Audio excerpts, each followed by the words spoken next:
Today we'll be reviewing the Seiko 4S15 SUS. It has a very unique history that I hope you will find interesting. Mechanical watches were becoming popular again in the 1990s. Not surprisingly, Seiko wanted to get part of this market share, especially with young people. In an effort to appeal to them, they released the SUS series domestically in 1995. Now, depending on who you talk to, SUS either stood for Simple and Strong or Simple Unique Sense. Surveys amongst college-age adults showed Seiko that they preferred, of all things, World War II-era military watch designs. Functionally, the goal was to have watches that had clean bezels and easily readable hands. While most watches they released were quartz, some were automatics.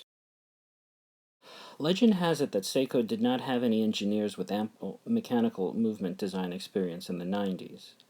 As such, they reached into their archives and pulled out the technical files for their high-grade 52 series King Seiko movement. The revised and undecorated movement was packed into a 34mm case. On top of that, the dial design was influenced by the British Ministry of Defense Mark 11 standards.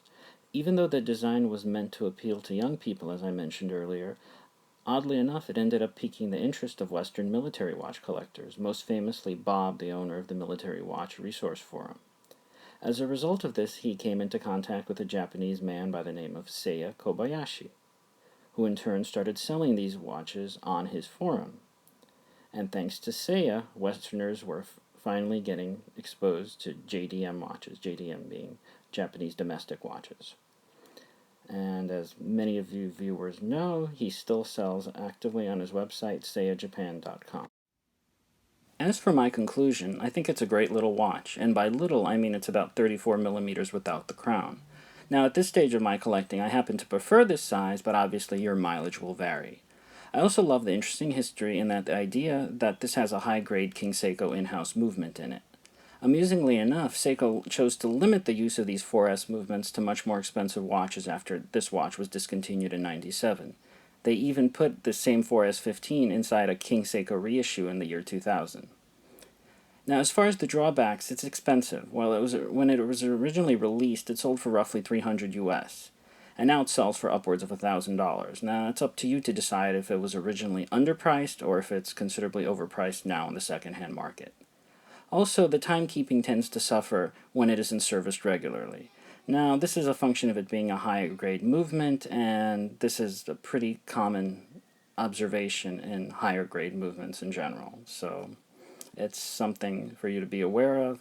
I know Jack at IWW in the US can service them, and that's where I had mine serviced. Lastly, the case came, as they say, pre-distressed. That's right, all of the scratches that you see here came that way from the factory. Perhaps they thought that since distressed jeans had always been popular with young people, that they would favor distressed watches. I'm not really sure. But it's something you have to keep in mind when you are looking into buying one of these watches. They basically all look the same. I guess you could polish it out, but I like to keep my watches as original as possible.